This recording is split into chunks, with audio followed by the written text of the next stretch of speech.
Hi, everyone, and welcome to this episode of Software Success. I'm Ashley Jones, and I'm your host today. And this is where we talk all things software. So, Dime has lots of embroidery software programs, and here on Software Success, we want you to be successful with your embroidery software that you've purchased from Dime. So, we go over lots of how-tos in all of our different pieces of software.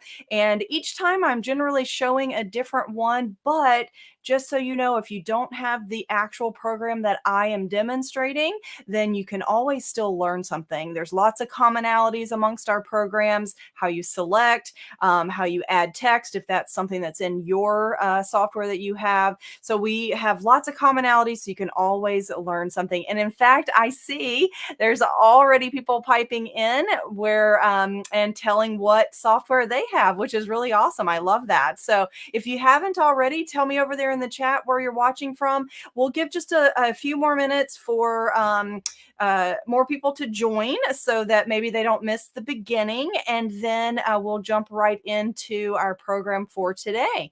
And so I see lots of familiar names and some that I don't recognize. Doesn't mean that you haven't been here, but thank you so much for joining, everyone. So hi to Elaine from Pittsburgh, Pennsylvania. So we have Cynthia Ferris from Illinois. Thanks for being here, Cynthia. Linda Johnson, thank you for being here. She is around the Dallas area. She said Dime Country because that's where our home office is there in Dallas. So that's right, Linda. Thank you. And then Laura, thank you so much for being here. She's from Lincoln, Nebraska. So glad to have you here. And she said she has the SFX software and she's excited to learn. So thank you.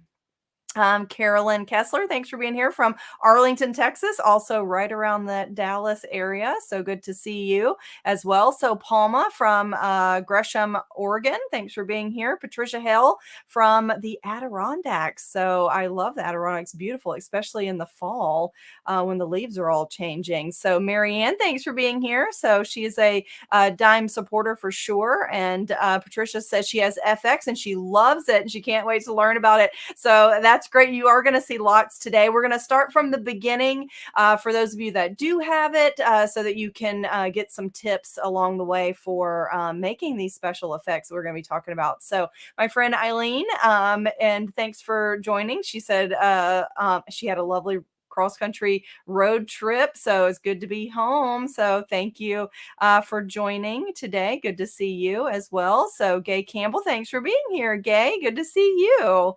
And Gay is from Huntsville, Alabama. So from a fellow Alabamian there. So Kathy, thanks for being here.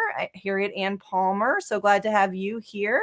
BJ, thanks for joining. So BJ's in Florida, but she's in vacationing in Iowa. So thanks for being here as well. You guys know Laurie. She is one of our members of our education team here. She teaches our software lessons, very knowledgeable. So thank you for joining also, Laurie. You guys know Reen Wilcoxon of Embroidery Garden says she can't wait to learn more on SFX. And I know that she posted something that she's did with it recently. So I know that Reen already uses her software. So, and Callie Hernandez, thanks for being here as well. So good to see everybody. And I thank you so much for joining.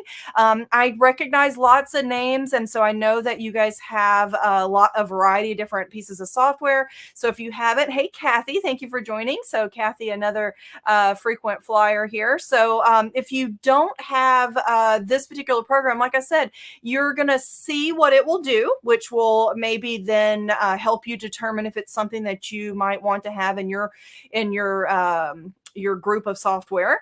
And we're going to go through the how-tos too, so that you can make it happen if you do already own it. So, and you guys know Tammy, she's our part of our education team as well. Thanks for being here, Tammy. So glad to see everybody. So, okay. So now that we've got quite a few people here, let's go ahead and talk about what we're going to be talking about today. So, or mention what we're going to be talking about today. So today I am talking about how you get started with your SpecialFX embroidery software.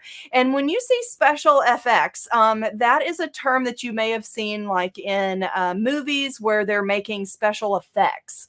And so that's where that name came from. So think of SpecialFX as the embroidery software that can add unique custom embroidery effects to your embroidery designs and projects in just one click or a couple of clicks. But really, it is a click or two. It's really simple, and we're going to see it. And when we talk special effects with your embroidery, we have lots of things that you can do to give your embroidery a really cool and special effect, with your thread and things like that. And here are some of the ones that we'll be talking about today. So we're going to be, or that this software will do. We might not get to every one of these today because we're going to do this again in a couple of weeks, but this program will, in just one click or a couple of clicks, will produce a design that is chenille or faux chenille, where we stitch the channels, and then you scrub the fabric or you wash it and it frays and it gives you that fuzzy texture of chenille fabric. So you can do that with this program. You can add plaid to a design in this program, or create plaid embroidery designs with just a click. It's super simple. Emboss designs, these are designs where we generally have stitching between an interior frame and an outerior frame. And in this case, that fleur-de-lis is the interior shape. And you can see how the design, the actual embroidery, flattens out the nap of the towel. And so the fleur-de-lis is made up of the nap of the fabric. It kind of makes it puff up, so to speak, because we're flattening everything around it. And so that is an embossed embroidery design. Also mylar, you can create mylar designs. This is an open density design where we place mylar film underneath, and we can see it's peeking through the design to give some shine. And also 3D foam designs. This is just a letter, but you can also incorporate it into satin stitch areas of designs, and we'll talk about that. But that 3D foam is underneath my satin stitches, and it gives my embroidery a lift. And then this has a specialty fill that is a custom created for our software called Varsity Fill, and it gives a textured look to your fill stitches to mimic the look of those varsity letters that you used to see on Letterman jackets, or maybe your cheerleader sweater years ago. That was actually looped to chenille, and so don't confuse it with the chenille fabric. Two completely different things, but this mimics the look of that. And then also a gradient effect to your designs. So we call this ombre, where we can blend easily several colors into the other to give this ombre look. And then this design right here, the actual alpaca has a fur texture with that varsity fill, but I also added fringe around the saddle and around the collar. So that's another specialty effect that we're going to talk about today. So all of these are incorporated in this program that we're going to be talking about, which is SpecialFX embroidery software. And that program can easily, with just a click or two, you don't have to have any digitizing experience. It does all of the work for you, can create designs with all these different types of textures, and you can do one or a lot of them in one design. So let's head over to the software and let's get started and see how it works. And then, of course, you guys know we'll answer plenty of questions along the way. So let me go back to this first page that I have here. So this is how you can use these effects. So you can apply special effects to built-in embroidery designs, and those are right here in this catalog of designs that we're going to select from. You can also apply special effects to artwork shapes. You can see this is just an outline of a shape. There's no stitches, and we have built-in artwork shapes in this little frames icon here that we're going to be playing with. You can also import your own shapes into the software too, if you don't find something that's already built in. And you can also apply these effects to true type fonts. True type fonts, by clicking this icon here, you can type on your keyboard what you want, and then you can convert it to these different types of special effects. So let's start with just what each one is, and I'm just going to be using a frame, and then we will see how to apply it to a design and also some text as well. Okay, so I'm going to start a new workspace here, and I'm going to go in the frames and just use a heart. Now, those of you that have seen me demonstrate this software have seen me probably do this heart many times. I like to use the heart shape to show all of you what it will do, because it's a shape that will work with any of these types of uh, special effects. Whereas not all shapes do really well with these, and I'll show you what I mean in a bit. So I've got my one shape, and I'm just going to make a bunch of copies of it. First, I'm going to change it red because I like my heart to be red. And then I'm going to make a bunch of copies of it so that we can just easily see what each of these do. So I'm going to make 6. We're going to talk about 6 different techniques at first, but there's a total of 9. And I'll talk about each one as I go along. So these 6 different shapes here are the different types of techniques, and then each one has some information that we can use. So all I did was use the built-in repeat tool to make multiple copies of that heart shape that I selected from the frame. So if you want to duplicate what I'm doing, you certainly can do that. I know that this goes fast. I'm going to click OK. I know that as I'm talking, this all goes really fast, but I don't like to go too terribly slow, because if we have different levels of learners, I don't want those that have done this before to be bored. And I know it's a little fast for those that are new, but I try to be in the middle. But if you are new to this and this seems really fast, you can rewatch this live presentation as many times as you want. It lives on our YouTube channel and our Facebook page once you are done. And I've got slides to show you where to find it. So if it's really fast, just watch it first, and then you can always go back and check it out again. So, okay, I've got my hearts on the screen, and I'm going to apply these different effects. So this is an artwork shape. You guys have heard me talk about this before. Over in my sequence view down here, when I click this hamburger menu, it just says artwork, artwork, artwork, artwork, because there's no stitches. This is just a shape, okay? And I can apply all of these shapes to, or all of these effects to this shape if it's lit up or active, okay? So you can see that this first one, prism, is not active. It's not lit up, so I can't use it on my artwork shape. And the same is true for the 3D foam, but I'm going to show you how you can use those. Both of those need to have stitches in order for you to apply the effect, whereas these other effects can be applied to artwork. So let's start with the ombre fill. So I select my heart, and all I have to do is click one time on the ombre fill, and you can see that it is blending 2 colors together for me. Okay, so that's what the ombre fill does. It actually takes on the color that you have selected, which is red, down in my color chips below, and it's blending the color to the right of that color chip, which is green. So this is blending red and green together. And I'm going to leave that for now, and we're going to talk about how to change all those colors. But let's just go through each of the different types.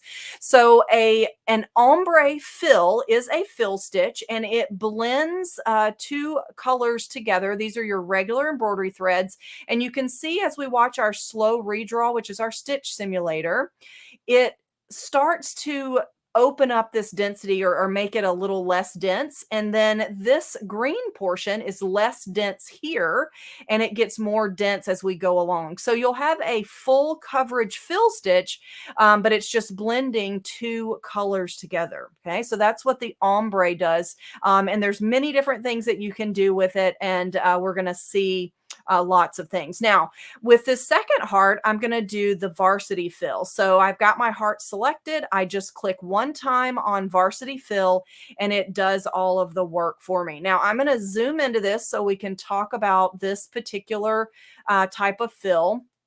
The varsity fill is the fill that kind of mimics the look of those varsity letters. So think varsity fill, varsity letters.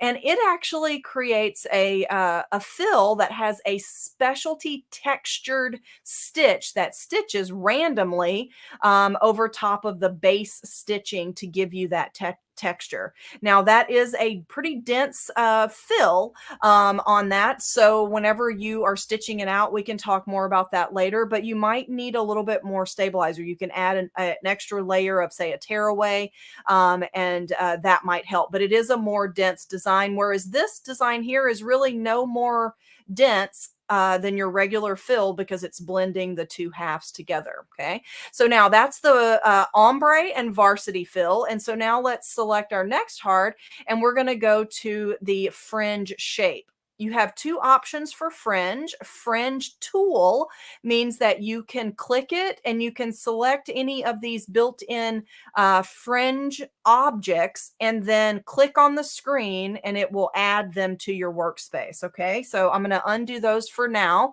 and we'll see the use of those a little bit later. But for this one, I'm going to go back and select my heart again. We're going to be using the second fringe option, which is applying fringe to a shape. That's why it's called fringe shape, applying fringe to a shape. Okay, so now I've got my heart shape. I can fill it with fringe. I can put fringe around the edge, which is called the stroke, around the outside. I can put fringe in rows and fill my heart with rows of fringe. Or the steel fringe is just around the shape of the heart, and it looks like a satin stitch that's split in the middle with a fringe on either side. So those are your different types of fringe. So I'm just going to do the fringe stroke for now. And you can set your distance, whatever you want it to be. I'm going to put a negative number and leave this as center and click OK. And then we're going to select which one of these objects we want to go around the edge of our fringe. And you can select any of them. So I'm going to do this little double fan or little bow here. And look at that. Isn't that cute?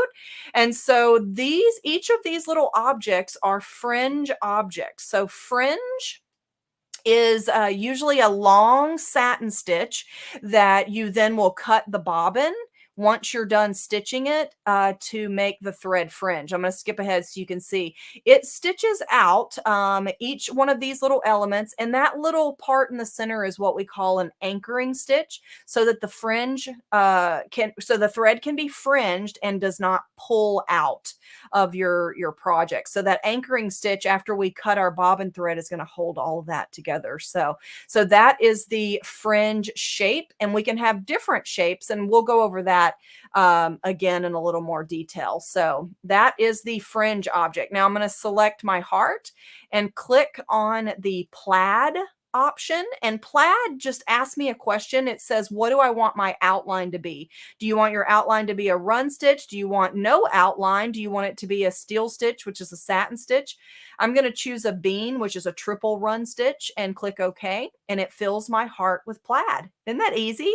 And you can see the different color around the outside. That's my bean stitch. It's specifically a different color so that you can select it separately over here in your sequence view easily. So if, say, you changed your mind and you want to change that to a steel stitch, you don't have to go back in.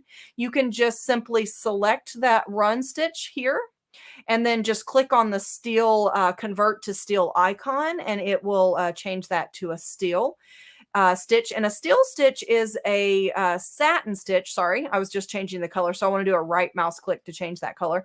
The steel stitch is a satin stitch that's all the same width. So you can see how it's all the same width around you. You see it, it looks like an applique, that finishing stitch around the edge. So that's what we're talking about when we're referring to a steel stitch. So that's my plaid, and I've got the steel around the outside. So the next one is the mylar fill. Mylar, I click that one time. Look at that. It does all of the work for me. So mylar is, I'm going to zoom in. I didn't watch the plaid stitch out because you guys, you can see it's just, and you'll see a little corner of it over here. Maybe I'll zoom over and we can watch both of them at once. So I'm going to do my slow redraw again so we can watch it stitch out. Now, all of these colors to begin with are our hearts that we've already created, but you can see how the plaid is, it's just stitches, and it stitches in that plaid formation, and then that's my stitch on the outside. The mylar, will give you a placement stitch so you know where to put the piece of mylar film. And then it does a loosely dense fill stitch. But notice how there's no stitches running under. It's smooth so that you don't have any rogue stitches that run back and forth like our underlay does sometimes in order to, you will be able to see that through your mylar. So that's the mylar fill. I just select the shape and clicked on it to make my mylar. Okay, so let's make this one here. So the last one I'm going to show you in this example, and actually I'm going to copy and paste one more. And so this is the chenille option. And so before I create the chenille, I'm going to copy and paste just to give myself one more heart here because I need to add one more for you. So the chenille is rows of stitching that we can cut between to make chenille fabric. And I just click one time, and then all I have to do is answer these questions. And all it's asking you is, do you want your channels to be straight or wavy? How much space do you want between them? What angle do you want them? And what type of outline do you want around the edge? Now, chenille is usually kind of a raggy look to it because we're fraying our fabric. So my favorite is really just a run or a bean. And so I'm going to leave run. And when I click OK, you can see that it adds those wavy lines. Now, the distance between those channels, you need to set it based on your chenille cutter. And that is usually a cutter that looks like a rotary cutter that you can slice those open. And so let's watch that one stitch, because when you click chenille, it doesn't just do the lines. It gives you several different things. Let me zoom into it so we can really see. So I'm going to zoom into that heart. Okay, so when you create a chenille design, watch your slow redraw. It gives you several different things here. I'm just skipping ahead to get to it. So the first thing you get is a placement stitch so that you can place down your base fabric. And then the next thing that you get is a run stitch tack down. That's the orange one. And then it's going to stitch the channels after you lay down your 3 pieces of fabric. And then lastly, after the channels are stitched, it will stitch one last stitch around the edge, which is your finishing stitch. And I chose that to be a run stitch as well. And so just by clicking chenille, you get all of those things because that's what you need to create your layered fabric for chenille. So just know when you're clicking on each of these icons, you're not just getting, sometimes you're just getting the fill, but sometimes you're getting placement stitches, run stitches. It's all built in based on what you need so that you don't have to do a bunch of adds and clicks. Okay, so let me zoom into this one. And so for this one, I'm going to do the embossing option. Now for embossing, normally we have 2 shapes. So I'm going to copy and paste this heart again. And I'm just clicking the copy and paste on my, my toolbar up here. And then over in my properties, in my transform, which is this purple tab, I can change the size. And I'm going to make this heart, I'm going to say 70% smaller. So I can either put in an exact measurement or I can put in a percentage. That's not something you see me do a lot. I usually put in an exact size, but in this case, I want the heart to be smaller in the interior so we can create that embossed effect. So, and there we go. Okay. And actually, I want it even really smaller than that. Now, I could go back in and I could do that again. I could make it 70% smaller than it is, or I could use my handles on my around the shape to also resize it just like that. So, and I'm actually going to offset it just a smidge here. So now an embossed design usually has an open area like this heart here where our nap can poke through and look puffed up. And then this area will be compressed with our stitches, or it'll be flattened. Okay, so I'm going to select both of them in this case and click the embossed icon, and it is going to ask you what type of stitch you want around the outside. And for this one, I'm going to choose both inner and outer steel. So it's going to give me a satin stitch around the inside heart and around the outside heart. And then you can choose between the different types of stitching that you want here. And the width is how wide you want your steel stitch to be. And I'm just going to leave it for that for now and click OK. and it does all the work for you. Look at that. So that is the embossed effect icon that you can just click and create an embossed design. So you can do this with artwork. All of these can be done with either artwork, which we just did, or built-in designs, which I'll show you that. And you can also do it with true type text, where you choose a letter and add that letter to your screen, or that text to your screen. And I'll just do this word here. So we'll just do hi, click apply. And I'm going to make it larger so we can really see our effect there. Make sure you check your size, but this works the same way. Notice here all of my icons that are lit up. So any of those I can click. So if I want it to be ombre, to blend colors together, I just click it and it does it for me. Now, the fun thing about this is I can actually do different colors and it'll look like one blends into this one, which blends into the other. So my first one is the light yellow blending into the pink here. So, but let's make that the blue that blends into the yellow, and then I can select my yellow that blends into the pink here.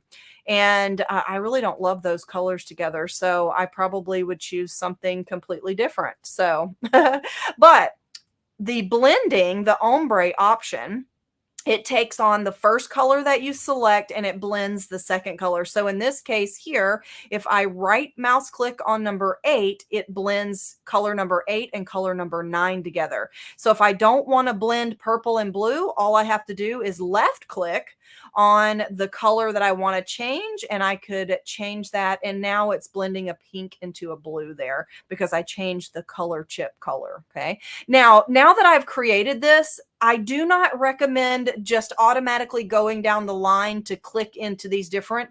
I would always start, let me do an undo. I would always start with your first or your base design, either your heart or your shape or your text, or either the design. And the reason is, remember we said that when you click one of these options, like the plaid, for instance, it asks what type of stitch you want around the outside. And I click OK. It added a stitch around the outside and the plaid. So if I now select this H, this is going to make a mess. And I decided that, hey, I now want to turn this into chenille. Watch what happens. Oh my gosh, that one worked. Not all of them work, but let me take this and go back to plaid, and that might do it. Sometimes when you go between the different types, you can see how that messed it up.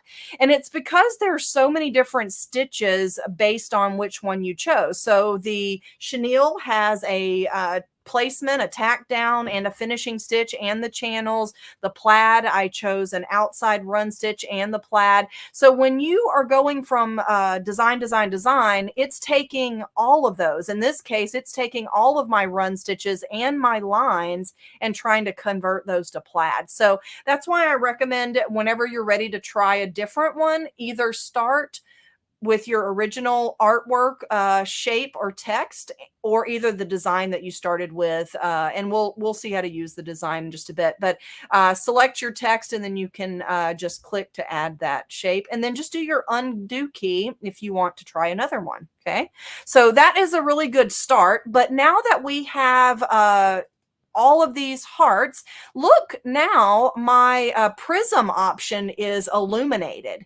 So prism can be applied to any stitch type, and what it does is it makes color changes in a design. So if I just I'm going to select just my heart outline here, and I'm going to copy it, paste it, copy, paste, and move that. And then I'm going to just change that back to artwork. Remember, it's always good to start fresh. And so let's zoom in right here, and then I'll show you the prism, and it can be applied to all kinds of things. Okay. So prism, it can have any type of stitches, but I'm going to do a fill stitch. I'm going to do a right mouse click, and I'm going to say convert to just a regular complex fill here. And you can see that's all one color, all pink. So what prism does is it adds color stops so that your one fill design can have all kinds of different colorways, and you can adjust how much color by dragging these little slider things here. So isn't that cool? And the reason that red popped up, it's because of the stitch order. And so I probably would back up a little bit and make my stripe right there. So, but we have all kinds of built-in color palettes, and you can create your own as well. Okay. So I'm going to click OK, and you'll see it adds this to the workspace. Let me zoom out. Okay. So Prism can be applied to any of these that are already on the screen, and I really love it on plaid. So I'm going to select plaid and then click my prism, and look how cool is that? I absolutely love adding prism to plaid, because then it changes my plaid to a multicolor plaid. Isn't that really cool? But I could apply it to any of these stitches if I want. I just select and click on prism, and you can see it's going to change those colors for me. And it'll have a color stop. So then it'll stop. I can change the color on my machine. So how cool, right? Okay, so that is a really great place to take a break. And we're going to come back in and we're going to apply it to built-in designs as well. And I'll go over some more of the specific details about each one as we do that also. So, but let's see if we have any questions. So Dalu said what program we're being used, and our team answered already for that. SpecialFX embroidery software is what I'm using today. And then Laura says, can you load a backdrop artwork and trace it? Yes, you certainly can load a backdrop in SpecialFX, and then you can trace over it. But Laura, you also can import artwork, which means that you can bring in shapes of vector files, or if you've got cut files from your digital cutter, you can bring in those and you can apply these effects to shapes that you maybe own from another program as well. So really good question. And then Brenda, hey, thanks for being here, Brenda Snyder. She said, I do have PEP. How does the new software make it better? So all of these things that you just saw me create in the SpecialFX software, these would be one-click options that would be added to your PEP and your inside of your embroidery tool shed. So the software SpecialFX is like a one-click option for these specialty things. Now, if you know how to digitize fringe, or if you know how to digitize plaid, or if you know how to add color stops like I just did with the prism, you can do all of that stuff manually in Perfect Embroidery Pro, but you do need to know how to digitize to do it. What we've done here with the SpecialFX program is, for those of you that don't want to digitize, you can just click a button and it makes it happen. So all of the details are built into the program. So it just makes it quicker, faster, easier. But if you like to digitize and you're technical, you certainly can manually do things as well. So, and then Shug881, hey, thanks for being here again. She said, where can I find the chenille fabric from? Recommendations, or I've never used it before. Okay, so the chenille fabric option is it's just a design that you're going to layer pieces of fabric, and then you stitch these channels, and then you cut between the channels, and then you fray the fabric, and that's what makes the chenille. I'll go under my camera here and show you exactly what I mean by that. So let me go to my camera, and I have a step out example that I can share with you here. Okay, so chenille, remember when we looked on the screen, it stitches a placement, a tack down, and then it stitches these channels, and then it stitches this finishing stitch. So those are the 4 stitches that you get when you click on the chenille option. Now, to make this chenille fabric, or faux chenille fabric it is, then when you create your design, you will stitch the placement stitch first, and then you will put down one piece of fabric. And in this case, I've just got a regular piece of quilting cotton, but it works very nicely with flannel fabric. It makes it very soft, okay? And then the embroidery machine will do the run stitch tack down, and it'll tack this down, so it'll look like that.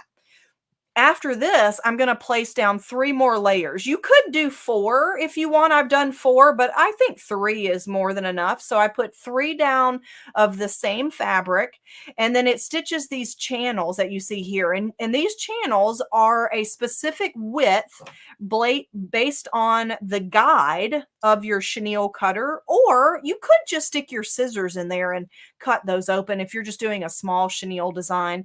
But the cutter, oh gosh, it makes quick work when you've got a lot of chenille to cut. So this little guide, it doesn't allow you to cut the base fabric underneath, and you just put the guide in that groove and then just slice it. Okay, so you leave your base fabric and then you put that, and then you just slice through each of these channels to make these grooves. Okay, and then what I like to do is I like to put a piece of water soluble stabilizer, because that last stitch, that outline, it just makes it easier to trim against. And this keeps it from flipping over my channels. They're all cut already underneath my water soluble stabilizer. And then here you can see that I've trimmed away the excess just like you would trim an applique. And I used Dime's fray brush to scrub my fabric to make it soft like chenille. Okay, you can see that I've scrubbed these quite a bit, but I haven't scrubbed these at all, and it's forming that chenille kind of texture. Okay, so now here's a tip on your placement of your fabric. Here, let me get oh, I thought I had another heart here. I do. Let me take a look at this. So here I've used different fabrics. I used flannel that's the same color. It's a dyed flannel, so it's the same on the front and the back. You can use printed fabric, but just know that, you know, when you fray this, you'll see a little bit of the white on the back, but I mean, I don't think it looks bad. I like it. And then this, I layered up several different colors of quilting cotton, and you can kind of see each one peeking through the fray. And then this one has a print on it, and I layered it up with this same print on all of my layers so that I cut it. It kind of gives me that blurry looking apple shape there. So so you can use different fabric types, but the direction of the fabric is actually very important. Remember when I showed you in the software, you can choose to put your channels horizontal, vertical, or diagonal. You can even make them further spaced apart for your different width. You can make them wavy or even a little more wavy. Okay, so that's what each one of those are. But the key to doing chenille is to make sure that your lines stitch on the bias of the fabric. So you guys know that your bias of your fabric is the 45. Okay, the bias is the most stretch, and you want your channels to stitch along that bias. The lengthwise and the cross grain do not stretch as much, but they fray much more. So if you stitch your channels along the grain or the cross grain, it will fray too much, and your lots of strings will pull out, and you'll be left with nearly no fabric. So on the bias, which is the stretchiest part, you want the bias to follow those stitches. Okay, so in this case, my stitches are on a 45, so I could just place my fabric down and my wavy line is going to stitch on that bias. Now, in the vertical and the horizontal here, I need to rotate to make sure that my lines stitch on the bias. And the same is true here. My bias this direction is fine, and so the lines will stitch that direction. So that's one of the keys to remember about doing this faux chenille. But faux chenille in the software is a design that's going to stitch these channels so that you can layer up your fabric and cut to make this faux chenille effect. So hopefully that helps over there in the chat. So let's see if that spawned any questions before we go back to the software here. And so let's see, how do you learn more about how to digitize? So Joyce, as far as using Dime software, meet me here every first and third Tuesday. And we talk about creating embroidery. We don't always talk about the digitizing from scratch, but sometimes I do. But I tell you, the best way to learn digitizing, there's a few things you can do. You can take a look at one of your designs that you love, that you are you know is digitized well, and watch it stitch. Watch what that digitizer did to create it. You can also take a digitizing course. There's people out there that teach them that are master digitizers.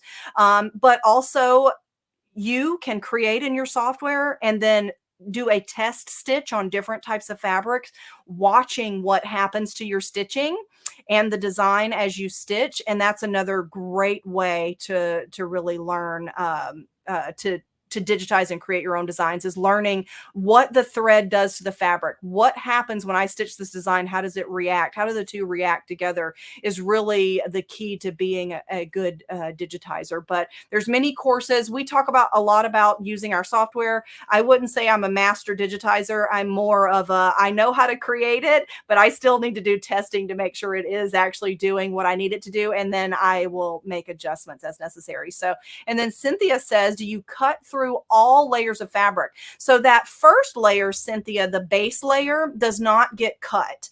It gets tacked down so that when your channels are open, you're seeing the same color fabric. Now you could skip that and see all the way through to the white if you want. It is really up to you, but the base layer doesn't get cut in the, if you did it just the way that I showed in my example. So, and then BJ say, what is the main and the max number of colors you can use with Prism?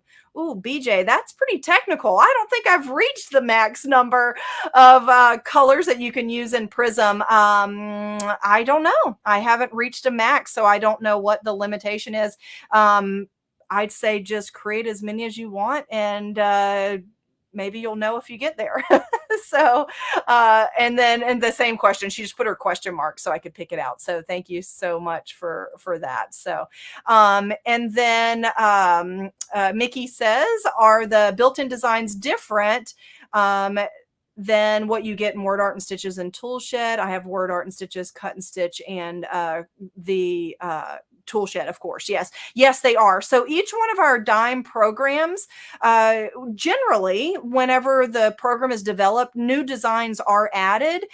You may recognize a design or two or a shape or two amongst some of them, but mainly they're almost all new to the program. So not only are you getting the techniques, but you're getting a whole new collection of embroidery designs that you could then just select and stitch just how they are. So really great question. So, okay, so let's head back over to the software and let's apply it to some of the designs, and that'll allow me to show you the built-in design catalog that will also answer that question a little bit further to Mickey about the built-in design. So if I start a new workspace, I'm going to click the new, and then here is the design library. When I click on the design library, I've got all of these different categories, as you can see as I'm clicking on them, and each one of them, you can see I've got a long scroll list. So it's not just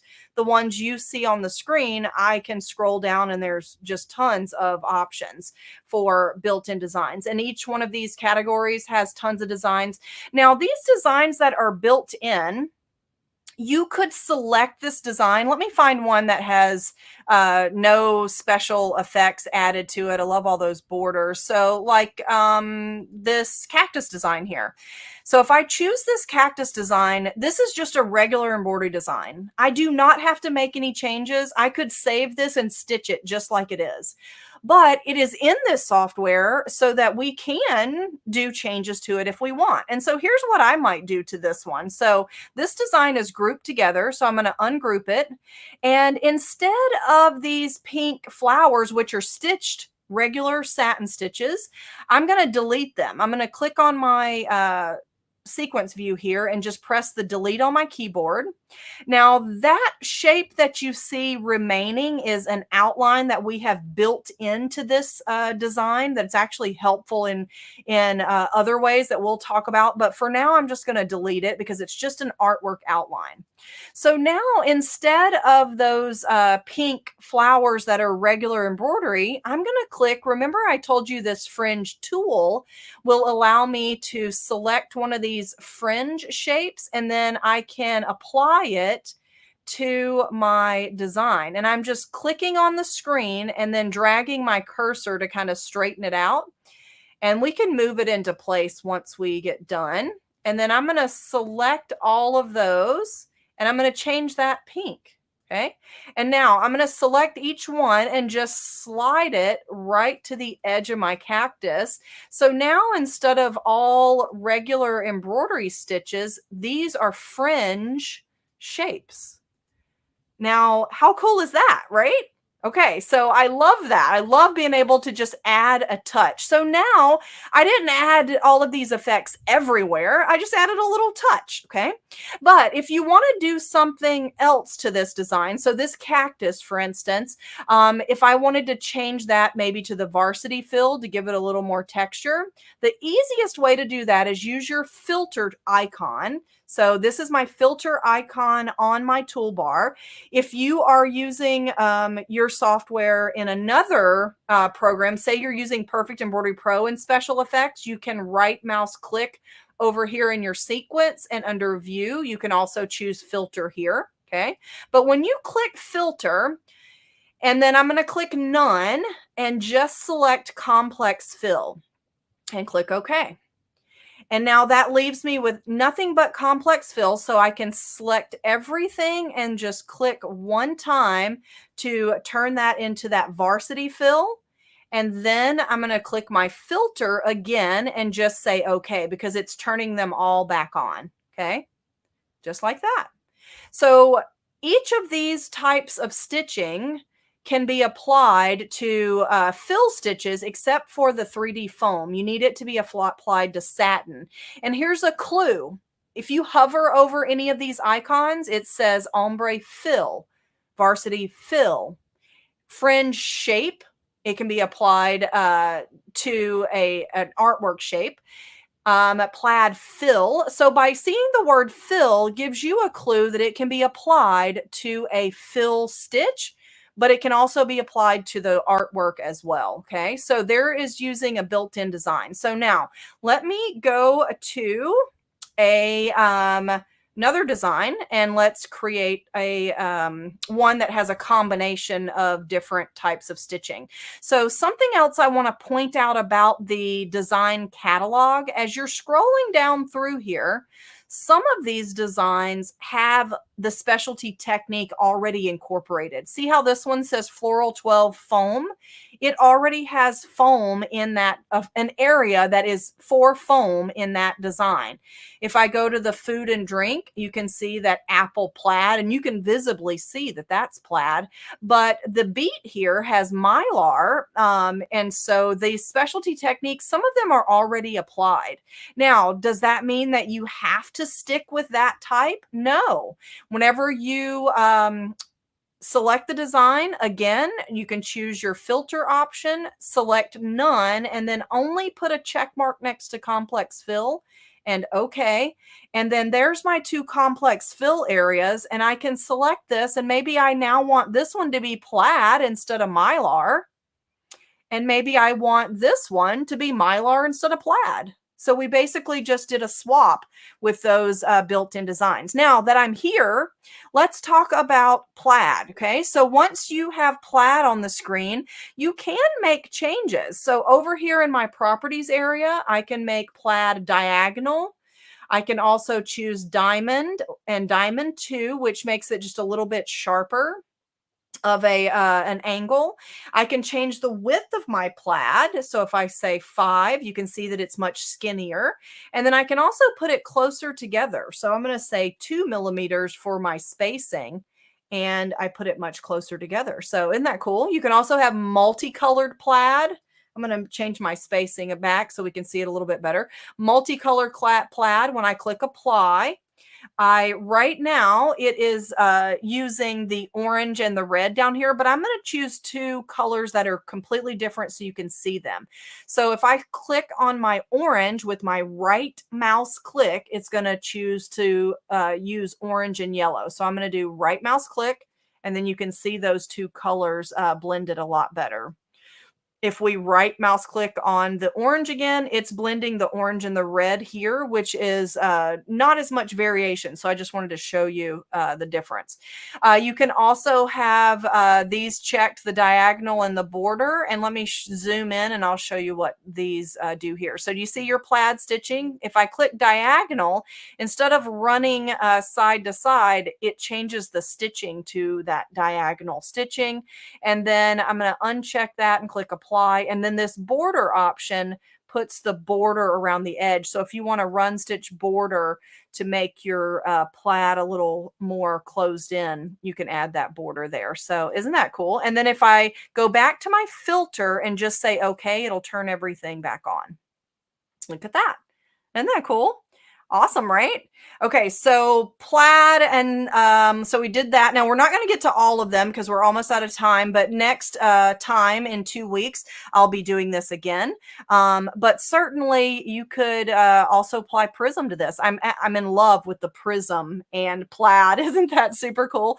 And I can do these sliders, but BJ, she asked about, is there a limit to the color? So in this one here, if I click my little pencil, it will let me edit the colors. So I've got 6 colors here, but I also have some color palettes where I've used the same colors or fewer colors. So here's a red, white, and blue with just 3 colors. I put my initial in front of it whenever I create it, and all of these other ones are the built-in ones. And so I'm going to click that, and that's just blue and white. You can see that my color palette is just blue, white, blue, white, blue, white. So you can really get creative with your color palettes. But if you click the plus sign here, it will let you add your own color. I always put my initial first so then I know which ones I created. And so I'm just going to call this one multi, if I could spell.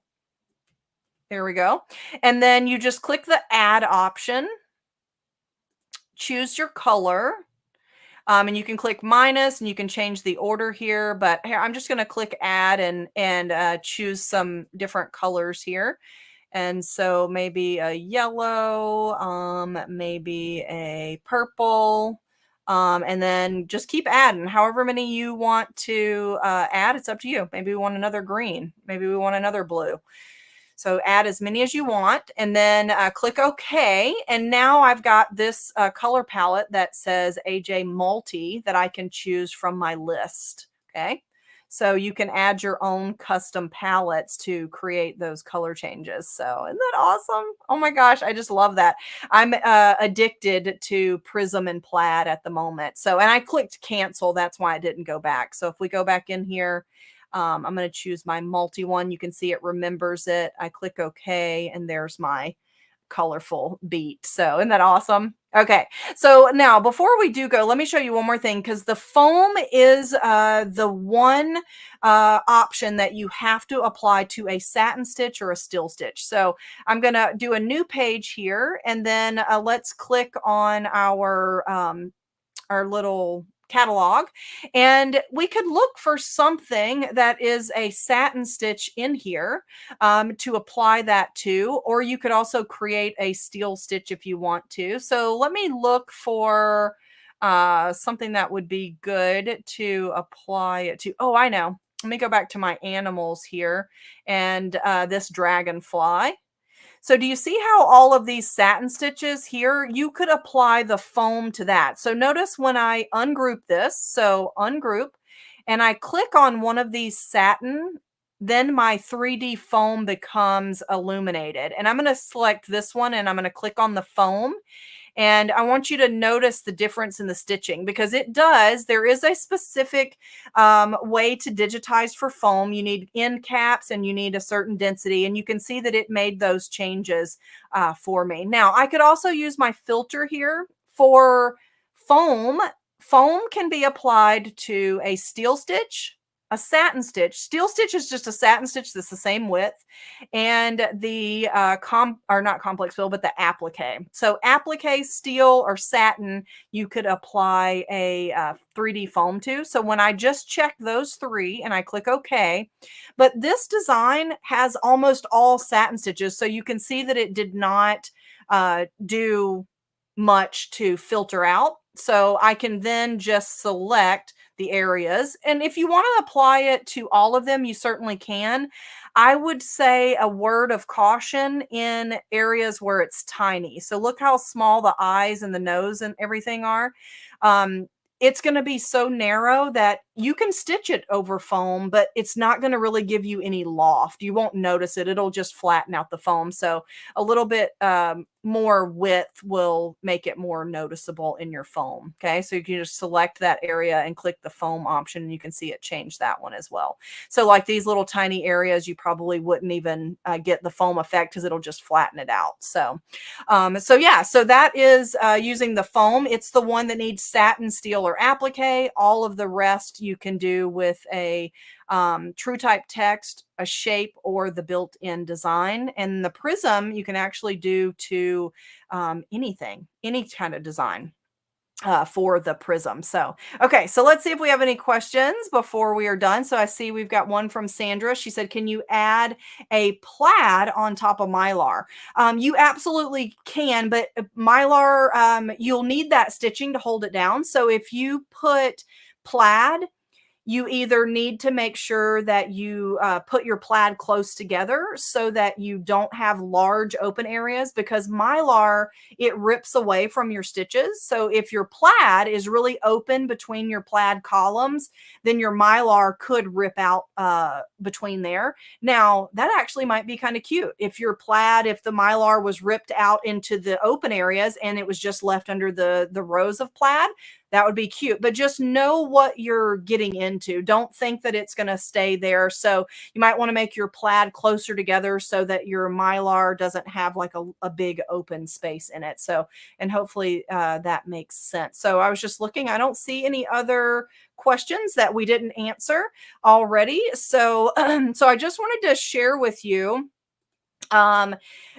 this presentation you can rewatch on our Facebook group or either our YouTube channel. But Dime actually has two different live programs that I wanted you guys to be aware of, because I think we're getting lots of new viewers. So I just wanted to share with you. So today you are seeing me on Software Success. On Software Success, we only talk about software and learning your software, helping you get better at learning your software. Software Success is on the first and the third Tuesday of every month at 1 p.m. Central.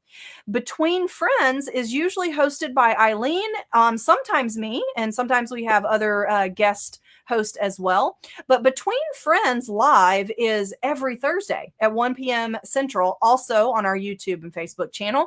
And there on Between Friends, Eileen, she does like everything embroidery. She sometimes shows a little clip of software. She shows how to use our tools. She'll give you tips and tricks, stabilizer.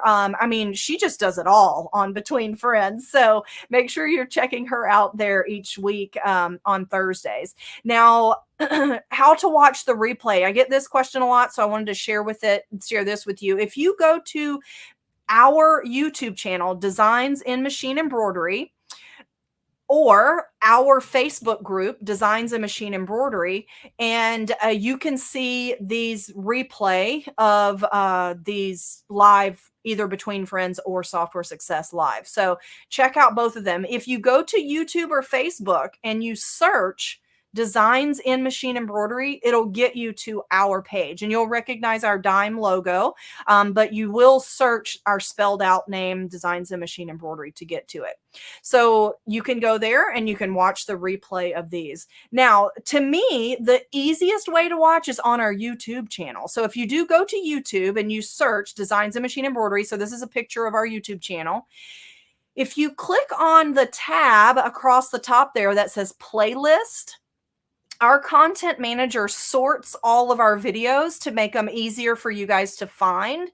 And those playlists are grouped by different types. So there's a playlist for Software Success. There's a playlist for Between Friends, but there's also a playlist for our different pieces of software. Take a look on this very first one. That is a playlist for SpecialFX software. So go there, click on that playlist, and there's 12 different videos in that playlist that can help you learn more or do more with your SpecialFX software. So check that out, okay?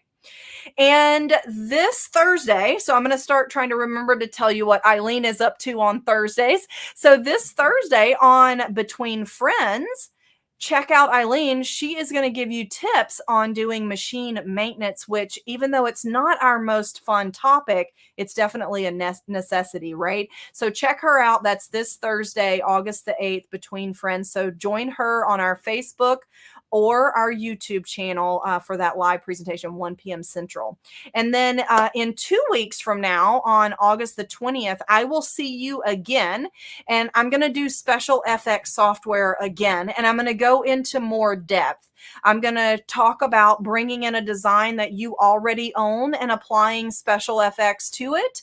And I'm going to go into more detail on the different features and making changes, adjustments, things like that. So just a little bit more in depth. I wanted to kind of give you an overview of just how it works today, and then how you can get started with it, playing with it. But then in 2 weeks, on August the 20th, join me here again on our YouTube channel, Designs and Machine Embroidery, or our Facebook page, Designs and Machine Embroidery, at 1 p.m. Central, and we'll talk SpecialFX again, so in more detail.